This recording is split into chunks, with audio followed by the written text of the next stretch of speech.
All right, how we doing, everybody? Jonathan here, and in this video, and in about 5 minutes less, I'm going to go over a topic. It's going to be very important for gym owners and people that are looking for jobs, and that is what kind of trainers have I found that are the best hires? How to hire trainers, and it all depends really on the type of structure that you're running.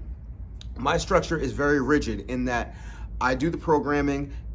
I found what works, and I just look for somebody to run the system, all right? As opposed to, let's say, a personal training studio where you're gonna bring in a trainer and then they're just gonna say, hey, train this client, and then you get a piece. So this is more for somebody that has rigid structure, that has been in the game, finally opened up their own gym, and now needs to take themselves out of the gym, all right? But you want to maintain the integrity of your program.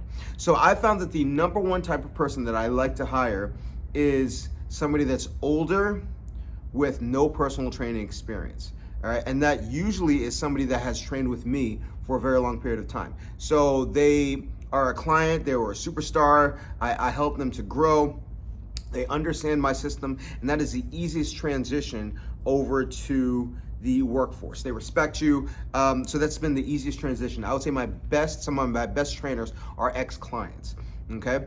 The second best option then would be a young trainer with knowledge but very little experience. Why? Because they are easier to teach. So I have two trainers that have the NASM certification. They've had it for less than 2 years. They've been training for less than 2 years, and they work very well because they know that they don't know, all right? And so they're much easier to teach and much easier to guide along the way.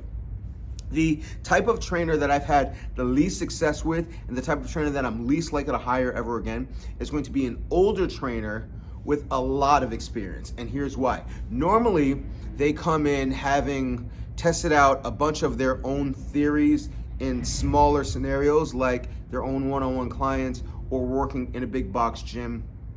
And to me, that type of trainer, there's a definite reason why they don't have their own gym yet. All right, and we'll go into more videos on how to start your own gym, because maybe you just don't know.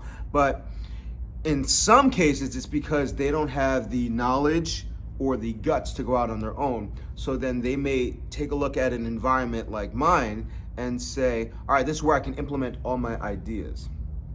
And in that instance, you run into problems because, at least with me, I have a system that works. And anytime I've brought in an older trainer with a lot of experience, there is pushback because they want to do their own thing. And the number one goal is for your gym to make money. And if you spend all of your time trying to bicker about, I do squats this way, I do this that way, you're just going to end up with problems. The best thing that you can be with your staff is going to be aligned. And I found that it's the hardest to get in alignment with somebody that has a lot of experience, because also they tend to be kind of stuck in their ways, so they're kind of hard to pull out.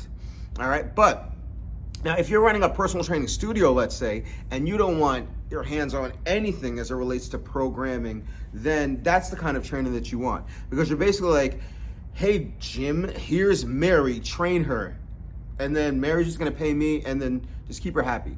I found that in those cases, Jim is very likely to, number one, try to take Mary as his own client, or number two, you're really risking it because you don't know what Jim is doing. It could be something that might not help Mary long term, and then all of a sudden you lose a client because Jim was doing things wrong.